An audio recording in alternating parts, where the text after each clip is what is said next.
Hey everybody, thanks for tuning into Module 2 on rate. This is part of our EKG Fundamentals series. Let's go ahead and get started. So the learning objectives for this video, we're going to be able to do two things. Number one, utilize the EKG strip to determine the rate. And number two, recognize common challenges when calculating rate and alternative methods that can be used in those scenarios. And really, we're just going to be talking about one common challenge you will encounter and what you could do in this case. So why don't we go ahead and look at this EKG strip and practice what we learned in the last video. Go ahead and pause the video and try to identify the P wave, the T wave, and the QRS complexes, specifically in lead V2 and V6. So go ahead and do that. Okay, lead V2, you will see P waves over here, and I'll use an arrow to identify them, and another one over here.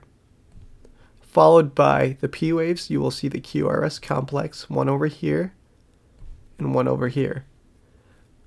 Finally, I will circle the T wave that follows the QRS complexes over here and over here. Now let's look at V6. You will see a P wave over here, a P wave over here, followed by QRS complexes. And finally, I'll circle the T waves following them. And just for review, the P wave represents atrial depolarization, the QRS represents ventricular depolarization, and the T wave represents ventricular repolarization. So since we're already on the slide, why don't we go ahead and talk about its rate? When we're referring to rate with EKGs, we usually mean one of two things. Number one, the atrial rate, which is the rate at which atrial depolarization occurs, or the ventricular rate, the rate at which the ventricular depolarization occurs within 1 minute. So most of the time when someone asks you to calculate the rate of an EKG, we're referring to the ventricular rate. So therefore, for this video, we're going to focus on the ventricular rate. Finding the atrial rate is very similar, and it only requires focusing on the P waves. So let's talk about the ventricular rate. What we want to do, there's one of two ways to do this. Number one, what we want to do is add up all of the QRS complexes and multiply by 6. So this works when you have a full EKG strip, because an EKG strip typically lasts about 10 seconds. So if we can add up all of the ventricular depolarizations happening within that 10 seconds and then multiplying by 6, we essentially get our ventricular rate per minute.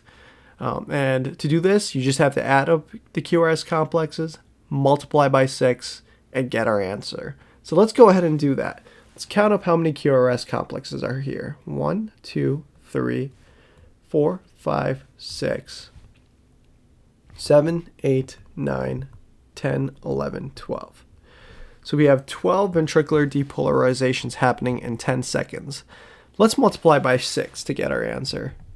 12 times 6 equals 72. So the rate in this EKG is 72 beats per minute. Let's also learn the second method of doing this. And this really requires focusing on the number of big boxes that are present between two consecutive QRS complexes. What you want to do is identify that number, take the number 300 and divide by that number. So let's give this a shot. I'm going to focus on these two QRS complexes on the side over here. It's nice when the QRS, the R wave, lines up with the big box, because then it's just easy to count how many boxes are in between. So let's go ahead and see how many we have. We got 1, 2, 3, 4. 4 and some change. So just for simplicity's sake, let's just call it 4. So we want to take 300 and divide by 4, and we get 75. So pretty close to the other number we got. So the rate is around between 72 and 75, and that's kind of the ballpark. All right, so let's review those concepts. So when calculating the rate of the EKG, we're usually focusing on ventricular rate. There's one of two ways to do this. Number one, we could take the number of QRS complexes within the 10-second strip and then multiply by 6. Number 2, we can take the number of big boxes, take 300, and divide by the number of big boxes between two QRS complexes. And in regards to number 2, what a lot of physicians and students have done, and this makes it a lot easier, is just to remember the pattern of how much that 300 decreases with each box. For example, the pattern is 300, 150, 100, 75, 60, 50. If the QRS complexes are 1 box apart, the rate is 300. If they're 2 boxes apart, the rate is 150, and so on.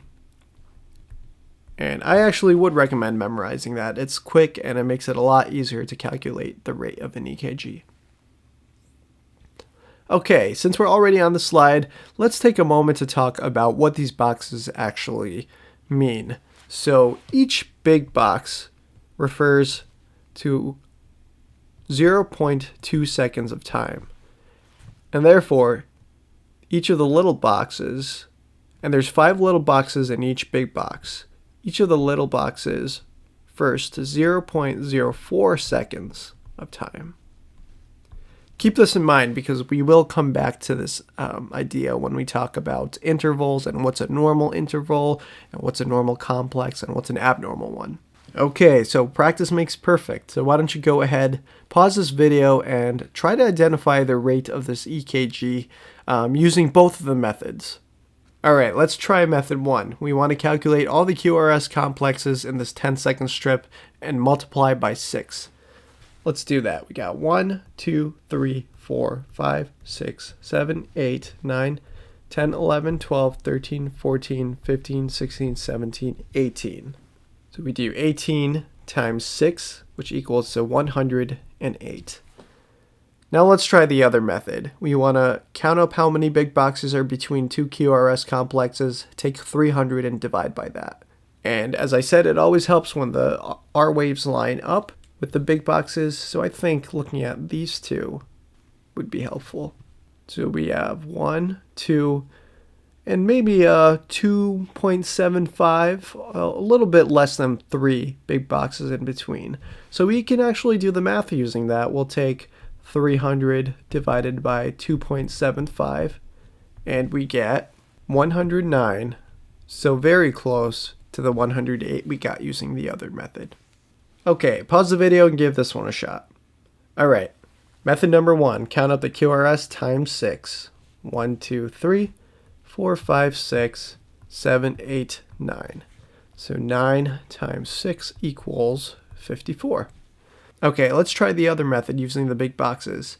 I'm going to try to use the pattern that I memorized, but of course you can always do the math out itself. So let's look at these two complexes right here. We have 1, 2, 3, 4, 5, 6 big boxes. So that's going to be 300, 150, 100, 75, 60, 50. So this is 1, 2, 3, 4, 5, 6. So it's going to be around 50. And this is pretty similar to the number we got using the other method. So go ahead, pause the video, and try this one out. Alright, so you may have noticed that one of the methods doesn't really work out in this specific EKG. Let's try the first method first. We're going to count up the QRS complexes. So we have 1, 2, 3, 4, 5, 6, 7, 8, 9, 10, 11, 12, 13. So we're going to do 13 times 6, and this gives us 78. So can we use the other method here? The answer is no. It's a little bit tougher because the rate actually changes a lot in this specific EKG. There's the number of big boxes between each 2 QRS is entirely different in every single case. For example, these 2 QRS complexes have a lot more boxes than these two, or these two. So what's going on here? So this is a case of something called atrial fibrillation, in which the heart beats very erratically. Because the rate of firing changes so much, we can't really calculate the rate based on just two QRS complexes. The best way to calculate the average rate in this case is using the first method. I would keep this in mind because this EKG finding is very common. You will encounter it on the wards and in the clinics. And it's helpful to know how to calculate the rate in this condition. Alright, so takeaway points. When discussing rate, we usually refer to the frequency of QRS complexes. This is the ventricular rate. Rate is determined in several ways. We talk about two. We want to be careful when we determine rate when the rate varies, such as in the case of atrial fibrillation. And finally, keep in mind that the P wave or atrial rate may be totally different from the ventricular rate or the QRS rate in certain pathologies. Alright, so that concludes this video. I hope you guys stick around for the next one on rhythm.